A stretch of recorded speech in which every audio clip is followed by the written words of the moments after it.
Hi all. தைப்பூசத்துக்கான preparation தாங்க இது. நேற்று ஆக்சுவலி எல்லாம் வலிச்சு விட்டுட்டு வலிக்க வேண்டான்னு பார்த்தோம். ஆனால் வலிச்சா தான் என்ன சொன்னாலும் அந்த வாசலே அழகாக இருக்குது. அதில் உடனே ஒரு வெள்ளையாக கோலம் போட்டோம்னா அது இதை விட அழகாக இருக்கும். அந்த ஈரத்துக்கு அப்படியே அழகாக பிடிச்சிக்குது இல்லைங்களா, அதனால் அழகாக இருந்தது. நான் கலர் கோலம்லாம் கொடுக்கல, ஏன்னா ஏற்கனவே கை கலர் பொடியில் இச்சிங் இருக்குன்ட்டு ஒயிட்டும் காவியும் மட்டும் சிம்பிளாக கொடுத்தாச்சு. அந்நேரத்துக்கே எங்கள் வீட்டுக்கு கொசு ஓடி வந்தாச்சு. ஒரு பக்கம் பூரா மோட்ரு போட்டு தண்ணி கீழே விட்டுட்டாங்க. அதனால் அந்த பக்கம் சைடு அந்த ஒரு வேலையை அப்படி ஆயிடுச்சு. அடுத்தது சரி பேரூர் போகலான்னு மறுபடியும் ஒரு பிளானு. அன்றைக்கே முடிவு பண்ணிட்டோம் போன வாரம் போகும்போதே. சரி, ஏன்னா பையனுக்கு கை இப்படி இருக்குங்காட்டி நம்ம டக்குன்னு இந்த கோயிலுக்கு போய்க்கலாம், கொஞ்சம் கூட்டம் இல்லாமல் இருக்கும் அப்படின்றனால இந்த கோயிலுக்கு தான் பிளான் பண்ணோம். நாங்கள் எல்லா சாமிக்குமே போய் பூ மார்க்கெட்டில் வாங்கிட்டு வந்துட்டு திருப்தியாக வேணுங்கிற சாமிக்கு எப்படி எப்படி வேணுமோ எல்லாம் கட்டி எடுத்து வச்சாச்சு. மேக்ஸிமம் எல்லாமே 1/4 கிலோ தாங்க வாங்கினோம். செவ்வந்தி 50, 40, 60 அந்த மாதிரி தான். பட் இந்த கலர் நல்லா இருந்தது. சரி, பெருமாளுக்கு அந்த மாதிரி கொஞ்சம் கட்டி எடுத்து வச்சுட்டேன். மற்ற சாமிக்கு ஒவ்வொரு மாதிரி.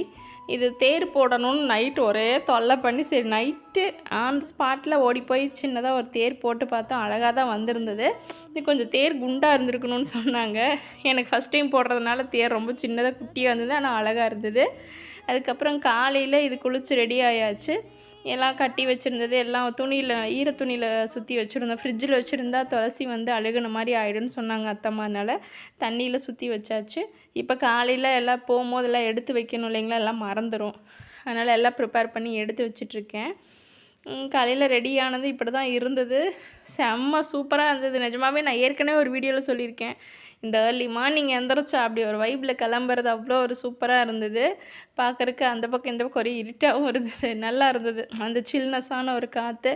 எல்லாம் ரெடி ஆயாச்சு. இந்த லைட்டை போடு, அந்த லைட்டை ஆஃப் பண்ணிட்டு கிடந்தாங்க. எல்லாம் ரெடி பண்ணிவிட்டு கிளம்பி போனோம். ஆனால் கோயிலில் அங்கே இன்னும் சூப்பராக இருந்தது. போனதுமே எங்களுக்கு மங்களகரமான ஒரு விஷயம் என்ன அப்படின்னாக்கா, புதுசாக கல்யாணம் ஆனால் 2 பேர் நின்றுட்டுருந்தாங்க. எங்களுக்கு ரொம்ப சந்தோஷமாக இருந்தது அவங்க இடத்துல. இதுதான் வெளியில் ஃபோனை காரில் வச்சுட்டு எப்போ போல் உள்ளே போய் எல்லாம் சாமியெல்லாம் கும்பிட்டு வரும்போது செம்ம வெயில், அப்படியே ஆப்போசிட்டு. அப்படியே முடியல, எல்லாம் டயர்ட் ஆயாச்சு. அதனால் அங்கேயே பிரசாதமும் கொடுத்தாங்க, வாங்கிட்டு வீட்டுக்கு வந்தாச்சு. ஓகே, இன்னொரு வீடியோவில் பார்க்கலாம். பாய். வீடியோ பிடிச்சா சப்ஸ்கிரைப் பண்ணி லைக் பண்ணிவிடுங்க.